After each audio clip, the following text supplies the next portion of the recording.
Hey guys, Coach Bill Sandillo coming to you from Chandler, Arizona, and for the next 10 to 15 minutes, I'm going to be your personal hitting coach. And before we get on to today's video, if you like what we're doing, if you like what videos we're putting out, our last video on arm bars, go check it out. If you like what you're seeing, like and subscribe, tell your friends, and we'll put more videos like that. So today, and again, thank you to everybody that keeps emailing me and giving me topics to discuss what you want to talk about, because I'm happy to do videos like that. So today we're going to talk about leg kick, how to train it, what's it for.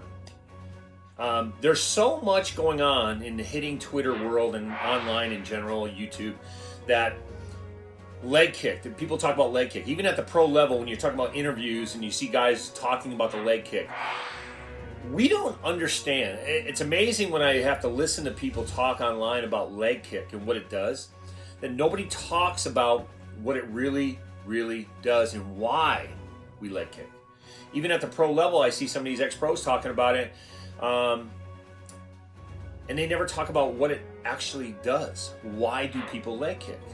And then they talk about breaking the leg kick down. You know, they put Justin Turner up there. They put all these guys a leg kick, Big Papi, but they never explain the why. Okay, so let me start there. I want to talk about the why.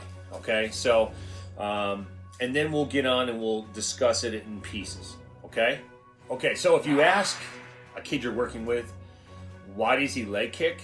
99% of those kids won't understand what they're doing. Okay, they see it, they see their favorite athlete doing it, so they do it. Some people will say because it's comfortable. There's a lot of reasons why you leg kick, but there's only really two reasons you do it. Okay, and then there's different variations of leg kick. But the why you leg kick, if you truly understand the biomechanics of the swing, it's really for balance and timing. Can it produce more power? When you mention the word power, you have to understand where your power comes from. It's not because of your leg kick. Can it add more momentum prior to launch? Absolutely. But again, because you have to sync up with the pitch, the power is not because you leg kick. So the why is going to be balance and timing. And I always ask my guys, who are you trying to time? Who are you trying to sync up with? Well, the pitcher. Okay, well, the pitchers are different. They're trying to mess up your timing. So if you get to foot down on a leg kick and you have to wait, how did the leg kick provide power? So understanding the why, which is balance and timing, is the first thing. Okay? The process of the leg kick that's where it gets a little more complicated, and that's where things need to be broken down, and that's why video analysis is really good. So guys that want a leg kick, and I truly believe you should toe tap first before you leg kick. It's kind of a precursor to the leg kick. And that's how I train. I always train the swing backwards, but I really want people to understand movements. And if you can understand the movements to syncing up to connection, then you can always change your timing mechanism to fit what you really want to do. So when guys leg kick, I find that a lot of young guys, they don't know how to leg kick. It's always, and you can, once you get on hitting Twitter, everybody has an opinion about what the leg kick does and what moves, and the lat pulls the hands, and everybody's got an opinion.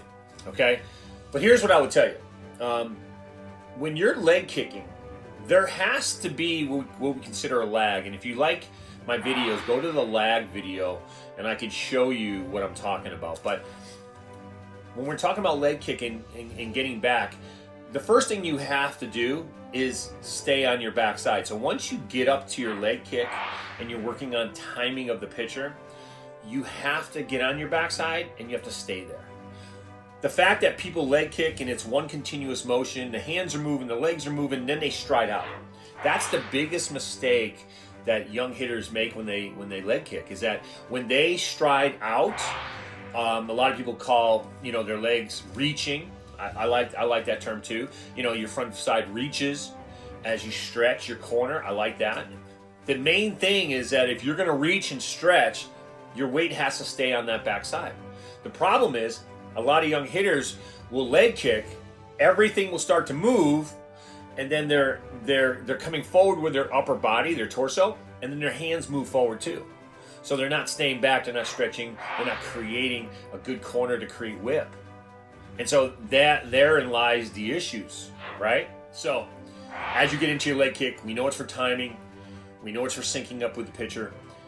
If you can stay back on the ball, you have adjustability, meaning you can react to off speed, because 9 times out of 10, most good hitters can hit a fastball 95 and above.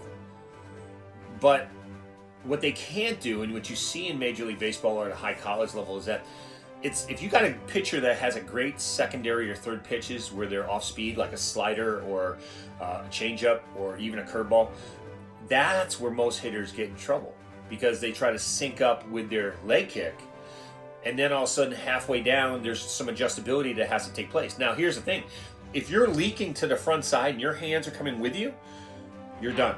There's nothing you can do. You have no power, and your timing is messed up. But if you can leg kick, and as you're coming down and you're reaching that front side and you're creating that corner and your hands are here, now when you get the foot down and you launch the barrel, you have adjustability. So I think in order to teach it correctly, we have to get them to understand. And what I do in my sessions is, and I tell all my guys this, and I'm going to tell you parents, right, when you're working with your kids, just teach the swing backwards. Work from a foot down position, grounded position, so your weight's on the back side, and then work on your launch. Then put movement into it, right? Once you can sync up the movement, then put it all together, and now you're through. So I think leg kick is fine. I don't like necessarily when I see 10 and 11-year-old players leg kicking, because there's so many other components to why you leg kick, and what your body has to be under control when you do this. And if you can control the movements, stay back on the ball, and then launch properly at foot down, right? Then you're good. Then you can learn to do that, but break the swing down into parts. And this is my tip for you guys. Teach the swing backwards. Break your swing down into pieces. Let the player understand what he's doing. Let him understand the body movements so he can feel the movements. And then leg kick becomes a lot easier, because now you can sync up. Okay? And I got a ton of drills on that. And then we can look for other things, right? Like I said, I got other videos out there, early arm bar, lead arm compression they call it, right? So check out that video too, and then check out the lag video. All those components is really good for, leg kicking and why we do it. So again, that's the why, that's the how, and that's what we do. So any more questions, let me know. Keep going, and have a great week.